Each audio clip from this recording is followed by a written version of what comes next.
ನಮಸ್ಕಾರ ವೀಕ್ಷಕರೇ, ಇತ್ತೀಚೆಗೆ ಒಬ್ರು ಕೇಳಿದಂತ ಪ್ರಶ್ನೆ ಇ ನಲ್ಲಿ ಡೂಪ್ಲಿಕೇಟ್ ಮಾಡ್ತಾರಾ ಅಂತ. ಖಂಡಿತವಾಗಿಯೂ ಕೂಡ ಪ್ರತಿಯೊಂದರಲ್ಲೂ ಕೂಡ ಡೂಪ್ಲಿಕೇಟ್ ಮಾಡುವಂತವ್ರು ಇದ್ದಾರೆ. ಯಾಕೆಂದ್ರೆ ನಮ್ಮ ಟೆಕ್ನಾಲಜಿ ಎಷ್ಟು ಬೆಳೀತಾ ಹೋಗ್ತಾ ಇದೆಯೋ ಅಷ್ಟೇ ಮೋಸ ಕೂಡ ಆಗ್ತಾ ಇದೆ. ಯಾವುದನ್ನು ಕೂಡ ನಾವು ಬ್ಲೈಂಡ್ ಆಗಿ ನೋಡಿ ಯಾವುದನ್ನು ಖರೀದಿ ಮಾಡ್ಲಿಕ್ಕೆ ಹೋಗ್ಬಾರ್ದು. ಇ ಅಂದ್ರೆ ಇನ್ಕಂಬರೆನ್ಸ್ ಸರ್ಟಿಫಿಕೇಟ್. ಯಾವುದೊಂದು ನೀವು ಪ್ರಾಪರ್ಟಿನ ತಗೋತಾ ಇದ್ದೀರಾ ಅದಕ್ಕೆ ಸಂಬಂಧಪಟ್ಟಂತೆ ಯಾವುದೇ ವ್ಯವಹಾರಗಳು ನಡೆದಿದ್ರೆ ಅದರಲ್ಲಿ ಮೆನ್ಷನ್ ಆಗಿರುತ್ತೆ. ಇದನ್ನ ನಾವು ನ ನೋಡ್ಬಿಟ್ಟು ಪ್ರಾಪರ್ಟಿಗಳನ್ನ ತೆಗೆದುಕೋತೀವಿ.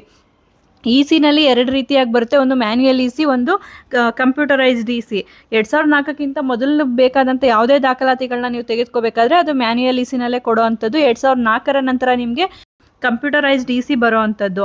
ಈ ಒಂದು ಕಂಪ್ಯೂಟರೈಸ್ಡ್ ನಲ್ಲೂ ಕೂಡ ಫಾರ್ಮ್ 16 ಹಾಗೂ ಫಾರ್ಮ್ 15 ಬರುತ್ತೆ. ಫಾರ್ಮ್ 16 ಬಂದ್ಬಿಟ್ಟು ಯಾವುದೇ ಒಂದು ವ್ಯವಹಾರಗಳು ನಡೆದಿಲ್ಲ ಅಂದಾಗ ಈ ಒಂದು ಫಾರ್ಮ್ 16 ಕೊಡ್ತಾರೆ. ಯಾವ್ದಾದ್ರು ಒಂದು ಟ್ರಾನ್ಸಾಕ್ಷನ್ ಆಗಿದೆ ಅಂದಾಗ ಫಾರ್ಮ್ 15 ಕೊಡ್ತಾರೆ.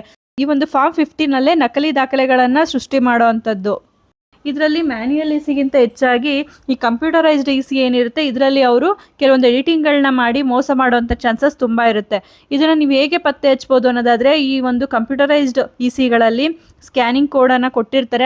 ಅದನ್ನ ಸ್ಕ್ಯಾನ್ ಮಾಡೋ ಮುಖಾಂತರ ನೀವು ಅದರ ಒರಿಜಿನಾಲಿಟಿಯನ್ನ ತಿಳ್ಕೊಬಹುದು. ಅಷ್ಟೇ ಅಲ್ಲ, ನೀವು ಯಾರೋ ಕೊಡೋ ನ ತೆಗೆದುಕೊಂಡು ಅಂದ್ರೆ ಯಾರು ಸೈಟ್ ಮಾರಾಟ ಮಾಡ್ತಾ ಇದ್ದಾರೆ ಅವ್ರು ಕೊಡುವಂತ ನ ತೆಗೆದುಕೊಳ್ಳೋ ಬದಲು ನೀವೇ ಒಂದು ನ ಅಪ್ಲೈ ಮಾಡಿ ನೀವೇ ತೆಗೆದುಕೊಳ್ಳೋದು ಬಹಳ ಮುಖ್ಯ ಆಗುತ್ತೆ. ಇದನ್ನ ನಾನು ಮೊದಲಿನಿಂದನೂ ಹೇಳ್ತಾ ಬಂದಿದ್ದೀನಿ. ನೀವೊಂದು ಪ್ರಾಪರ್ಟಿಗೆ ಲಕ್ಷಾಂತರ ರೂಪಾಯಿ ಇನ್ವೆಸ್ಟ್ ಮಾಡ್ತಾ ಇದ್ದೀರಾ ಅಂದಾಗ ನೀವು ನಿಮ್ಮ ಸಮಯವನ್ನು ಕೂಡ ಅದಕ್ಕೆ ಇನ್ವೆಸ್ಟ್ ಮಾಡಬೇಕಾಗುತ್ತೆ. ಯಾಕೆಂದರೆ ಅದು ಲೈಫ್ ಟೈಮ್ ಇನ್ವೆಸ್ಟ್ಮೆಂಟ್ ಆಗಿರುತ್ತೆ. ಅಲ್ಲಿ ಏನೇ ತಪ್ಪಾದರೂ ನೀವೇ ಅದನ್ನು ಮುಂದೆ ಅನುಭವಿಸೋವಂಥವ್ರು. ಆದ್ದರಿಂದ ಯಾವುದೇ ಕಾರಣಕ್ಕೂ ಕೂಡ ಯಾವುದೇ ಒಂದು ಸಮಯದಲ್ಲೂ ಯಾವುದು ತಪ್ಪಾಗದೇ ಇರೋ ಹಾಗೆ ನೀವು ನೋಡ್ಕೋಬೇಕಾಗುತ್ತೆ.